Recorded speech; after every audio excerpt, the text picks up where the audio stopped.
The sun bled across the evening sky in smears of molten orange, painting the tops of the oak trees with fire.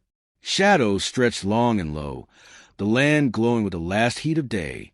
Wind whispered to the canyons in a voice so ancient, only the stones seemed to understand. The forest here was thick, old, and secretive, its silence not emptiness, but a hush full of memory. The outside world felt distant, like a story half forgotten. Aloha moved through it like someone born of the land. With the quiet grace of the deer, she had learned to track. 19 years old, Apache, barefoot, clothed in deerskin. Her dark eyes watched everything. Her long black hair was braided tight and heavy down her back. She walked without disturbing the forest, bending to touch roots, to lift moss, her fingers feeling for white sage, for juniper bark, for golden thread. These were her grandmother's medicines, gathered only when the land gave freely. Never take what the land hides, her grandmother's voice warned in memory. Only what it offers. Then came the sound, soft, broken, not the cry of an animal or the creak of tree limbs. Human, struggling, the bare edge of a whisper, shaped like a plea. Help. Water. Aloha froze, one hand dropping to the bone-handled knife at her hip.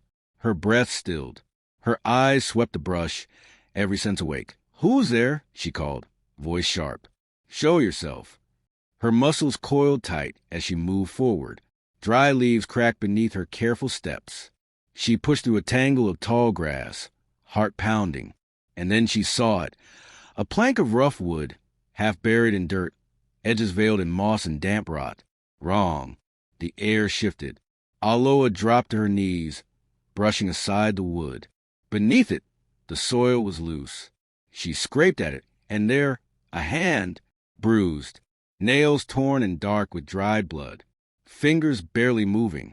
She tore the plank aside and plunged both hands into the dirt, clawing, scraping, digging. Roots and rock cut her fingers. She didn't stop. Her pulse roared in her ears.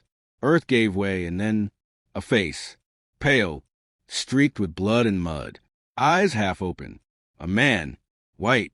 His chest rose and fell in small, ragged breaths. Aloha's blade flashed, slicing the ropes that bound him. Coarse, old hemp. His arms were swollen from where the bindings had cut. His shirt was torn, blood smeared across his ribs and throat. One wrist hung at an odd angle, dislocated. She worked quickly, her jaw clenched. Aloha looked around. No movement, no voices, no sign of who had done this. Just the whispering wind and the press of shadows. She should walk away. Leave him like they left her father. Burned alive in a cabin set alight by white men's laughter. Like her brother, gone into the hills and never returned. This man wore their skin, smelled like blood and smoke. A cattleman. She dragged him clear of the shallow grave by the shoulders. He was heavier than he looked, stiff with shock, slick with sweat and dirt. When he lay free, she paused, studying him. His face was lean, sunburned beneath the grime. Brown hair clung to his forehead, his lips cracked and bleeding from thirst. Her eyes caught the belt at his waist, the brand stamped into the leather. AQ. The Quinns owned land that didn't belong to them. They built fences through sacred ground. They lit the fires. Everyone knew that name. The Quinns were why her people could no longer fish in the canyon streams, why her grandmother wept when no one was looking. But then his hand twitched toward her, not in defense, not in fear, just reaching like a child dreaming of rain. His voice cracked through the silence. "I'm not my father," he whispered. "They want me dead before I speak." Then he collapsed into darkness. Aloha knelt there a long time, staring at him. Rage warred with instinct. Her mother's voice echoed, "Do not trust those who bring fire." She didn't trust him. She never would. She would not be someone who left a man buried and bleeding beneath the oaks. Aloha fetched her medicine pouch, cleaned the wounds with sage water and spider root, bound his ribs tight with torn linen. Then, with effort, she rolled him onto a crude travois she used for hauling wood. She tied the corners with rawhide, fastened the ropes across her shoulders, and stood. Each step back toward her shelter was a war, between caution and compassion. Every breath was an argument with the ghosts of her family. The fire crackled low inside the small deerskin lodge, its glow flickering softly against the curved walls. Aloa knelt close to the flames, grinding herbs with steady hands in a shallow stone bowl. The scent of juniper, crushed comfrey, and sage rose into the warm air, mixing with the gentle steam from a pot of simmering cornmeal. Outside, the wind rattled through the leaves along the riverbank, a soft rustle like distant footsteps. Inside, the only other sound was the slow, uneven breath of the man lying on the woven mat behind her, painful, shallow, but alive. She had already washed the blood from his face, cleaned the deep cuts on his chest, wrapped his bruised ribs with cotton strips soaked in pine resin, and tied tight with sinew. Now, she was waiting for his body to wake, for his soul to decide if it would stay. When he stirred, it was slow at first. A low groan slipped from his lips. His eyelids fluttered, then flew open. He sat up too fast, gasping in pain as it shot through his ribs. Where am I?" he rasped. His eyes moved fast, flicking from the fire to the dark silhouette of Aloa beside it. "Lily!" He breathed suddenly, the word breaking in panic. "Where's Lily?" Aloa turned to face him. She raised both hands, palms open in a calming gesture. Her movements were deliberate, careful. She reached for a small leather flask and offered it to him. He drank greedily, coughed, then clutched his side. "Where is she?" he asked again, softer this time. "My daughter." Aloa's brow furrowed. She didn't answer right away. Instead, she reached behind her into a pouch and pulled out a coal stick. With quick strokes, she drew on a strip of soft hide, a small figure of a girl, hand in hand with an older woman. She held it up and pointed to him, a question in her eyes. He nodded, his face strained. "Lily, she's 8. My sister took her to town. Martha. I think she's safe, but if Elias finds her..." He stopped, jaw tightening, breast shivering. "I'm Caleb Thornton. I own the Thornton Ranch. My father built it from nothing. I've worked that land every year since I was old enough to ride." His eyes dropped to the dirt floor. "Elias, my brother, and Wade, our foreman, they came late, said they wanted to talk about expansion. I didn't even see the rope till it was around my arms." He swallowed. "Wade hit me. Elias just watched." Then he nodded, "and they buried me like in..." Caleb tried to rise, but Aloa gently pushed him back. Her hands were firm but not cruel. She dipped a cloth in the steaming herb water and dabbed it against his temple. He winced, then relaxed under her touch. "My little girl's all I have," he whispered, voice breaking. "I promised I'd teach her to ride this spring. She's scared of horses. I told her they're just big puppies if you give them sugar cubes." His eyes grew distant. "If Elias finds her, I don't know what he'll do. With me gone, she's the only one who can inherit the land." Aloa's hands paused. She didn't speak, didn't move. Then, wordless, she reached for another strip of hide and sketched a small horse. She pointed to herself. Then the horse. Then to him that he smiled faintly. "Maybe you could teach her better than I ever could." Aloa stood, moving toward her medicine pouch. When she returned, he noticed the way her jaw clenched as she glanced at the fire. The light cast shadows against the curved wall, shapes that moved like old ghosts. "Something happened to you," he said quietly. "Did they hurt your family?" She didn't answer with words, just reached again for the coal stick and slowly drew 3 figures. 2 adults, 1 child. Then fire, smoke, and finally, only the child remained. Caleb swallowed hard. "I'm sorry," he said. She didn't respond. But she didn't look away either. "I used to think blood was everything," he said after a long silence. "But if my own brother could bury me alive, maybe blood isn't family." His voice cracked. "Lily is. She's everything. If I lose her..." His body shook, a sob escaping before he could stop it. It came raw and quiet, but it filled the lodge like thunder. Aloa reached into her satchel and handed him a bowl of warm corn mush. He took it with both hands, still trembling. Later, when the food was gone and the silence had settled again, Caleb reached for the small knife by the fire. Aloa tensed, her hand hovering near her blade. But he didn't go for her. He picked up a smooth chunk of pine from beside the pit and began carving. His movements were slow, careful. When he handed it to her, it was a tiny wooden horse. Rough, simple, but unmistakable. "For your kindness," he said, "and for not leaving me in that grave." Aloha held it like it was something fragile, something sacred. She said nothing. She didn't have to. In the silence that followed, something old between them cracked. Not trust, not yet, but the beginning of it. Something small and real. The secret cave lay deep in the forest, hidden behind a curtain of vines and stone, invisible unless you knew exactly where to look. It had been Aloha's sanctuary for years, a place where no white men had ever set foot, shaded by ancient pines and fed by a spring that never ran dry. Now, for the first time, she brought someone there. Caleb followed her in silence.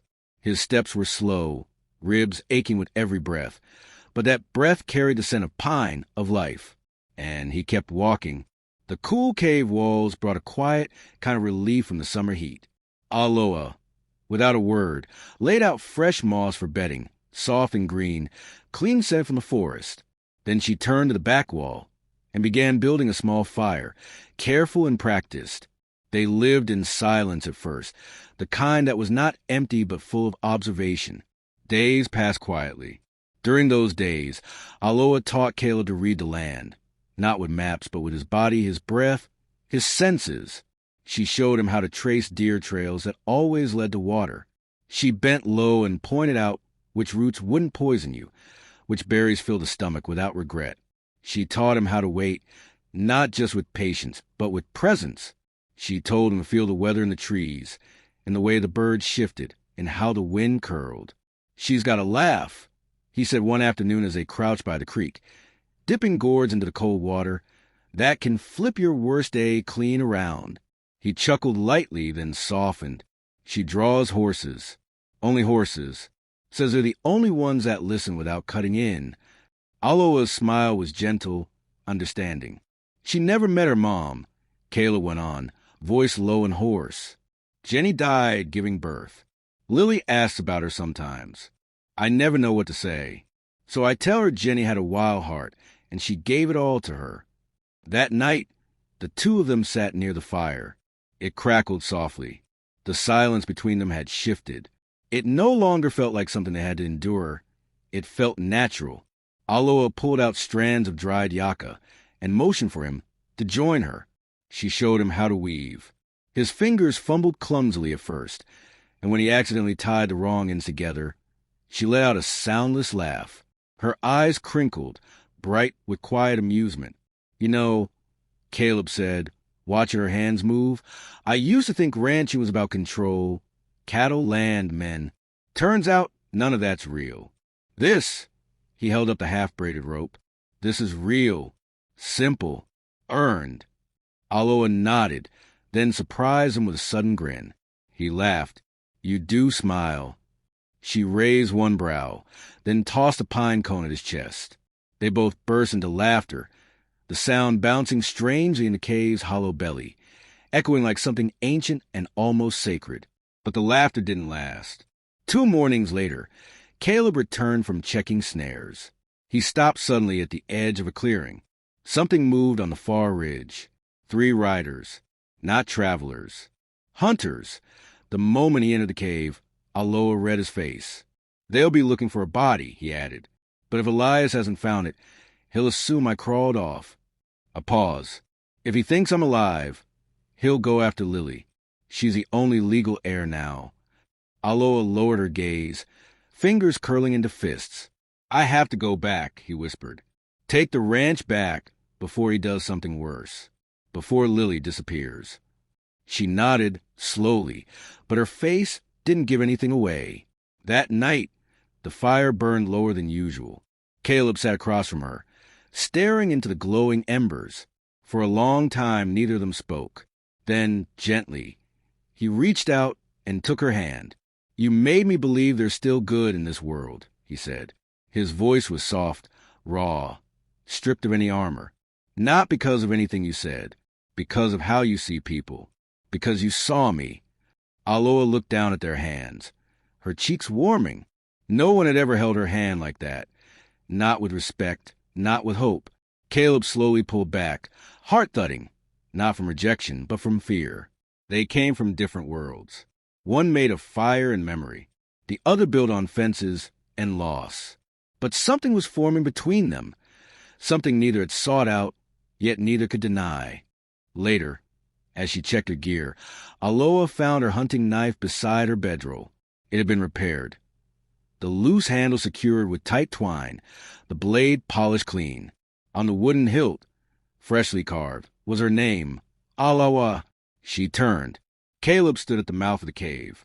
"I wanted you to have it," he said, "so you're never unarmed again." She held the knife with both hands, not as a tool, not as a weapon, but as a gift. Something shifted inside her chest. It wasn't pain, not yet love, but something close, something fragile, something real. Moonlight poured through the cracks in the stone above, laying silver streaks across the cave floor. The fire had burned down to a low pulse. Outside, the forest whispered its midnight lullaby. Inside, Caleb couldn't sleep. He sat upright, back against the stone wall, eyes searching the dark. Aloha, wrapped in a deerskin blanket, lay across from him. She watched him silently. She knew now, after all these days, when his thoughts were turning in dark circles. "There's a box," he said. "Steel lockbox. Elias used to brag about it. Said it's where he keeps the real papers, ownership transfers, land deeds. Lies, mostly." He rubbed his jaw, eyes distant. He kept it hidden, behind the painting of our father. In the ranch office. "We find that box," Caleb said, his voice low but urgent. "We might finally prove what he's done. The forgeries, the takeover, maybe even what he's planning for Lily." He looked up, jaw tight. "Martha, my sister, she was supposed to be caring for Lily. But if Elias got to her, she might be holding Lily as leverage." Aloha sat forward, her eyes sharp under the moonlight. She said nothing, just listened. Then, slowly, she pointed to herself, mime creeping with 2 fingers, and then shaped her hands like unlocking a box. "You think you can get it?" Caleb asked, surprised. She nodded once, deliberate, certain, reaching into the dirt floor of the cave. She took a piece of coal and began to draw. Boot tracks, animal trails, a rough outline of the ranch house. Then she added a figure, herself, carrying a basket. Caleb leaned closer. "You want to go in as a trader?" Another nod. Then she unwrapped a bundle of dried herbs, juniper yarrow, tied with careful twine. She pointed to the herbs, then to herself, then toward the sketched ranch. A healer, a quiet native girl offering medicine. A bold plan. Dangerous, but possible. Caleb frowned. "You'd be walking straight into Elias's hands. If he or Wade recognize you." Aloha touched her chest, then drew the tribal hand symbol for wind. "I vanish if I must." He hesitated, but then nodded. "All right, I'll be close, watching." They whispered the plan into the fire's dying embers. Aloha would approach at dawn, dressed in settler's clothing she had scavenged from abandoned cabins. She would offer herbs and teas. Nothing more. Caleb would wait on the ridge above, hidden among the pines, watching for her signal. At first light, she slipped away, quiet as mist, as though she had never been there at all. Caleb waited. Hours passed. The sun dropped low on the horizon, then rustling. Breathless, Aloha emerged from the trees, her cloak torn, blood on her arm. She was clutching something, metal, rusted at the corners. The box. Inside the cave, Caleb opened it with trembling fingers. Documents spilled out. Land deeds with mismatched signatures. A forge while naming Elias the sole heir. And one letter. Folded. Stained. He read it aloud, voice tight. "Martha, keep the girl at your place. Do not let her speak to anyone. I will send for her once everything is settled. Do not mention Caleb. He is dead." Caleb's jaw clenched. His hands shook as he folded the letter. "She's alive," he breathed. "But we have to move. Fast." Aloha sat beside him, cleaning the cut on her arm. Caleb pulled a small linen square from his coat. A handkerchief, white delicate, its edges embroidered with fading thread. "My wife made this," he said softly. "Back when we had hope, before the sickness took her. She carried it every day." He held out to Aloa. "She was like you, strong, kind, brave when it mattered." Aloa took it gently, pressing it close to her chest. She didn't speak. She didn't need to. In the dark, words were often less than silence. Trust was not given, not between people like them. It was earned. One gesture, one scar, one shared mission, at a time. Caleb met her eyes, voice steady. "We bring Lily home, no matter what it takes." Aloa nodded, and for the first time since she found him broken in the dirt, they were no longer just two survivors. They were a team. Night fell over the Thornton Ranch, like a steel curtain. The moon hung half-shrouded in clouds, casting long shadows across the yard. Caleb crouched behind a hay cart near the back fence, breath shallow. Aloa knelt beside him, scanning the property with eyes like stone, calm, calculating. A faint light glowed inside the stables. A single lantern. Caleb's breath caught. "She's in there," he whispered. Aloa nodded, then gave the signal. 2 fingers forward. They crept across the yard, silent shadows in boots softened by dirt and dry grass. The barn door creaked slightly as they eased it open. Inside, the air smelled of hay, leather, and fear. A small voice whimpered. "Lily?" Caleb called, barely louder than breath. "Daddy." The voice was tiny, cracked. From the shadows, a child's shape moved. She was curled in the corner of an empty stall, eyes wide, wrists loosely tied with twine. "Daddy!" she cried again, flinging herself into his arms. Caleb caught her, held her tight, voice breaking. "I've got you, baby. I'm here. I'm okay." Aloa stood guard, knife in hand, watching the dark. Then footsteps. A voice from the doorway. Well, Elias sneered. "The corpse walks." Behind him stood Wade, shotgun gleaming. "Damn shame we didn't bury you deeper," Wade said. Caleb rose slowly, shielding Lily behind him. "You're not going to hurt her." Elias laughed, casual and cruel. "You were always the soft one, Caleb. Always thought love could save land. But dirt don't care who cries over it." Behind a hay bale, Aloa had lit a bundle of herbs, sage, pine, wild tobacco. Smoke curled thick and fast, filling the barn in seconds. "Get them." Elias shouted, coughing. Caleb scooped Lily into his arms. Aloa slashed a rope, backstall door swung open. They burst into the night, boots pounding. Behind them, shouts, gunfire, Wade's angry roar. Near the fence, a shadow lunged. A wooden staff cracked against Caleb's ribs. He collapsed, gasping. Lily cried, clinging to Aloa's neck. But Aloa didn't stop, not until the forest swallowed them whole. Back at the cave, she wrapped Lily in blankets, checked her for wounds, kissed her forehead. Safe, alive. The forest blurred beneath her. Roots, rocks, branches. She moved as if she'd been born in the trees. She found him near the fence, bleeding, groaning, one hand clutching his side. She dropped to her knees, pressing cloth to the wound. "You came back," he murmured. "You shouldn't have."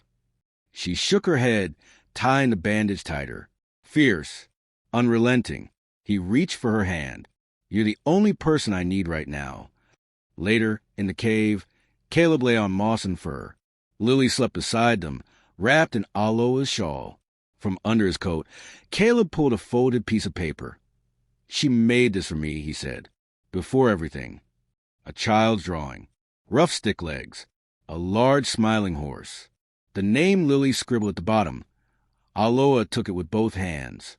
Didn't cry, but she folded it carefully, placed it beside her knife. The Apache village lay hidden in a canyon of ancient pines and steep cliffs. Smoke curled from low fires. Drums echoed under the rising sun.